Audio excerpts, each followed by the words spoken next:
Assalamualaikum warahmatullahi wabarakatuh. Selamat pagi, salam sejahtera bagi kita semua ya. Ketemu lagi kali ini dengan Ibu Cherry. Hari ini memberikan materi Petaminda atau mind mapping, yaitu menerapkan metode Petaminda atau membuat Petaminda. Dalam minggu ini adalah minggu ketiga kita, yaitu pertemuan materi kedua. Jadi minggu ketiga dengan materi kedua kita pembelajaran daring, simulasi, dan komunikasi digital. Semoga dengan adanya video ini, para siswa-siswi Ibu di SMK Negeri 2 Karimun dapat memahami materi dengan baik. Jika kurang jelas materinya, boleh japri secara pribadi via WhatsApp atau grup kelas kita, Google Classroom yang kita pakai. Oke, sebelum Ibu menjelaskan materi lebih lanjut, sebaiknya Ananda semua bantu subscribe, kemudian klik loncengnya, dan di-share ke teman-teman yang lain, di-share ke akun sosial medianya, agar dapat membantu seluruh siswa-siswi yang ada di Indonesia untuk membantu pembelajaran proses belajar daring di musim Corona 2019. Oke, lanjut ya. Tentang Petaminda,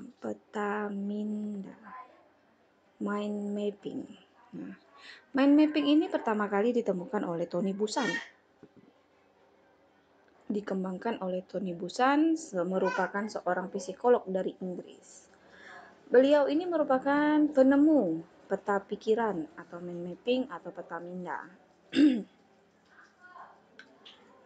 Mind map ini diaplikasikan di bidang pendidikan seperti teknik, sekolah, dan untuk menghadapi ujian-ujian tertulis, baik tertulis ataupun non tertulis.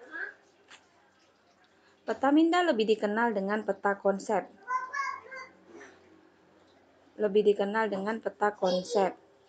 Nah, kemudian dalam arti besar, apa sih itu mind mapping? Nah, mind mapping itu dapat diartikan sebagai proses memetakan pemikiran untuk menghubungkan konsep-konsep permasalahan tertentu dari cabang-cabang sel saraf, membentuk korelasi konsep menuju pada suatu pemahaman, dan hasilnya dituangkan langsung di atas kertas dengan animasi yang disukai dan gampang dimengerti oleh pembuatnya. Jadi artinya apabila kita memetakan Petaminda, maka kita harus mengembangkan kegiatan berpikir dari segala arah menggunakan otak kanan dengan otak kiri kita. Kemudian menangkap berbagai pikiran dalam berbagai sudut, sehingga kita dapat mengembangkan cara berpikir divergen dan berpikir secara kreatif. Jadi untuk mempersingkat atau membuat suatu plan, rencana, atau program olah pikir, maka kamu peta-petakan dengan alur yang jelas untuk kamu pahami dan kamu mengerti atas dasar yang kamu buat sendiri, bukan kamu melihat orang lain buat, atau pula kamu hafalkan apa yang kamu buat. Jadi ketika kamu sudah membuat mind mapping, maka usahakanlah kamu mengingat kembali apa yang kamu telah rencanakan, kemudian apa yang telah kamu ringkas. Jadi memang seringkali kita menyebut mind mapping ini dengan nama peta konsep atau alat berpikir organisasional yang sangat hebat, merupakan cara mudah untuk menempatkan informasi ke dalam otak dan mengambil informasi ketika kita butuhkan. Jadi tanpa kita harus menghafal, karena kita sudah membuat dengan cantik, membuat dengan kreativitas, maka kita harus mengingat apa yang telah kita ringkas itu. Selanjutnya ada 9 manfaat Petaminda. Yang pertama yaitu mengembangkan ide. Apa sih itu mengembangkan ide? Jadi kita dapat mengembangkan sebuah ide-ide untuk mempercantik ringkasan kita, untuk mempercantik bentuk Petaminda yang kita kerjakan. Kemudian juga merangsang bekerjanya otak kanan dengan kiri secara sinergis, yaitu tadi dengan aneka warna, aneka bentuk, aneka coret-coretan, aneka yang telah kamu bikin secara kreasi, sebebas kamu mungkin, seingin kamu mungkin, seenak kamu lah, senyaman mata kamu memandang, senyaman otak kanan kamu bekerja untuk melihat ringkasan-ringkasan yang telah kamu bikin. Kemudian membebas diri kita tuh dari jeratan aturan ketika mulai belajar. Artinya jika kamu selama ini mencatat sama ya, mencatat artinya sama dengan meringkas isi buku. Jadi ketika kamu itu kamu bisa mengekspresikan diri kamu tanpa harus mengikut aturan yang baku, yaitu mengikut misalnya kamu membuat ketikan A pengertian Pertaminda, kemudian B manfaat Pertaminda, C membuat Pertaminda. Jadi bisa kamu kreasikan dengan unik, dengan sepemahaman kamu. Jadi kita meringkas isi buku dengan cara yang menarik. Kemudian mengalirkan gagasan tanpa hambatan. Di mana gagasan tanpa hambatannya? Ya dengan membentuk aneka warna-warni dengan bentuk-bentuk yang berbeda. Jadi ada nanti beberapa bentuk atau beberapa jenis Pertaminda. Bisa kamu coret-coret sepengetahuan kamu, tapi bukan coret-coret yang sembarangan, coret-coret yang terarah. Artinya ketika kamu mencoret, kamu mengingat kembali apa yang telah kamu buat itu tadi. Nah, kemudian membuat rencana atau kerangka cerita. Dapat juga digunakan dalam berbagai bidang, misalnya bidang pendidikan itu tadi.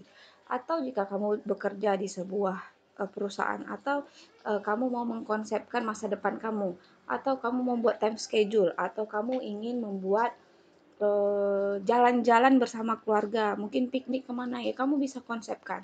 Mungkin mau masak apa hari ini, mau belanja apa, atau mau membantu ibu di rumah, kamu bisa konsepkan dengan pengetahuan kamu. Jadi membuat perencanaan yang memang mudah diingat oleh kamu, bukan sembarangan kamu membuat hanya coret-coretan saja.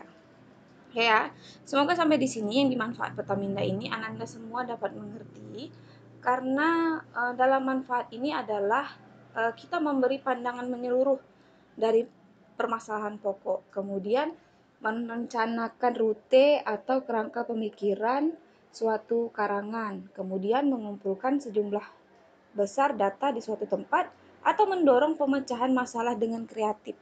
Jadi gunakanlah kreativitas kita sebaik mungkin. Oke, selanjutnya, nah di sini ada 8 jenis Pertaminda. Dari 8 jenis Pertaminda ini yang bisa dikerjakan sama Ananda semua berdasarkan kreativitas Ananda. Ananda lebih mengertinya di mana? Membuat peta bulatan cycle map, peta buih berganda, peta buih aja, peta dakap, peta alir, peta titik, peta pelbagai alir, atau peta pokok. Nah, dari 8 jenis Pertaminda ini bisa Ananda kreasikan sepengetahuan Ananda. Jikapun tidak Ananda menggunakan 8 jenis Pertaminda ini, tidak mengapa. Tetapi inilah proses awal mula kita untuk mengenal jenis-jenis Pertaminda. Nah, jadi untuk mengenal jenis-jenis Pertaminda, untuk mengingat kembali bagaimana sih cara proses pembuatan Pertaminda. Begitulah lebih kurangnya ya. Jadi ada pertanyaan misalnya, bagaimana cara membuat Pertaminda? Nah, kita mendownload di Google, kita carilah yang namanya Xmind, aplikasi Xmind. Dalam aplikasi Xmind tersebut kita bisa membuat berbagai jenis Pertaminda sesuai pengetahuan kita. Ya. Mudah-mudahan materi kali ini dapat dimengerti.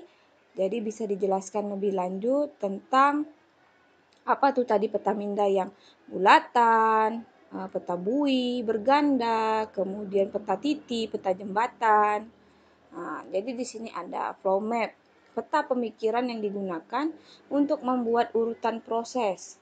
Kemudian ada juga multi flow map, peta pemikiran yang menunjukkan dan mempelajari sebab dan akibat dari suatu peristiwa. Bridge map adalah peta pikiran yang digunakan untuk menggambarkan analogi yang menggunakan faktor koneksi antara satu konsep dan lainnya. Kemudian ada bubble map, adalah salah satu Pertaminda yang umumnya menggunakan kata-kata deskriptif dan penjabaran setiap konsep. Breadth map adalah pemetaan mental yang secara fisik memeriksa objek dalam bentuk nama atau deskripsi objek. Tree map adalah peta pikiran yang mengklarifikasikan setiap konsep berdasarkan kategori tertentu. Double bubble map adalah peta pikiran yang umumnya membandingkan berbagai konsep secara bersamaan. Cycle map adalah peta pikiran yang umumnya menggunakan skema menyeluruh yang berisi konsep atau konteks pengetahuan yang berbeda. Jadi pembelajaran kita petakan seperti ada ibu terakan di gambarnya. Misalnya e-learning, organisasinya apa? Bisa dicabangkan kembali. Strategi, bagaimana strategi? Ananda cabangkan kembali. Kemudian analisisnya dicabangkan, scriptingnya cabangkan, multimedianya cabangkan. Secara keseluruhan pada gambar konsep e-learning ini dia menggunakan peta buih atau peta bulatan. Nah, tapi nanti kan bisa dicabangkan lagi, strategi, analisis, scripting, itu ada cabangnya lagi, multimedia ada cabangnya lagi. Jadi kreasikanlah semampu Ananda dengan gambar-gambar yang menarik, dengan warna-warna yang menarik, dan tulisan-tulisan yang mudah dibaca dan dipahami.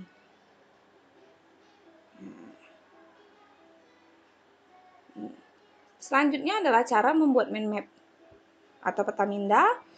Yang pertama adalah tentukan bahan bacaan terlebih dahulu. Kira-kira kamu ingin meringkas apa, ingin membuat apa, merencanakan kegiatan apa. Terus tentukan konsep yang relevan, urutkan konsep dari yang paling inklusif ke yang paling komprehensif.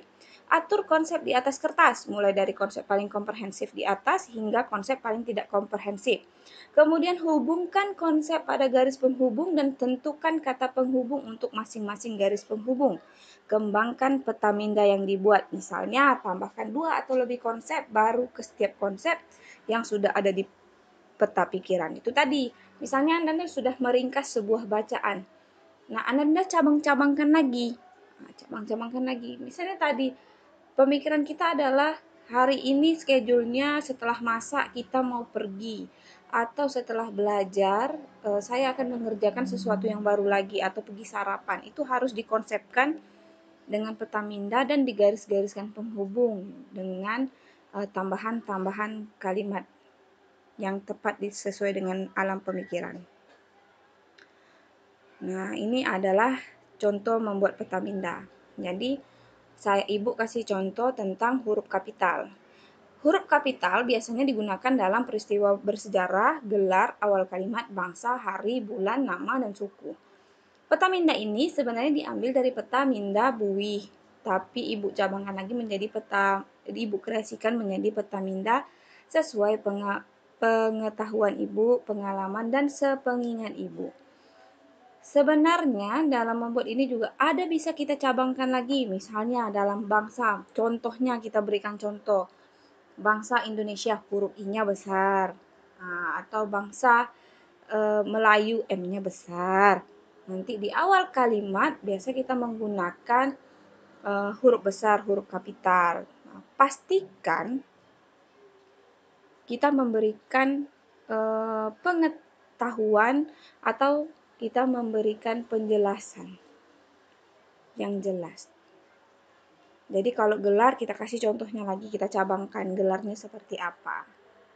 Ya, mudah-mudahan di contoh membuat peta minda ini anak ibu paham. Nanti berikanlah tugas mandiri, ibu berikan tugas mandiri untuk membuat suatu peta minda. Oke. Terima kasih sudah menonton dan menyaksikan materi pembelajaran kita kali ini. Jangan lupa dibantu subscribe and share. Semoga materi ini dapat kita pahami, dapat dipahami oleh seluruh anak-anak yang ada di Indonesia dalam pembelajaran mapel simulasi dan komunikasi digital untuk kelas 10 SMK. Terima kasih kepada siswa-siswa Ibu SMK Negeri 2 Karimun kelas 10. Semoga dengan adanya materi-materi ini, Ananda semua dapat mengerti pembelajaran kita hari ini. Assalamualaikum warahmatullahi wabarakatuh.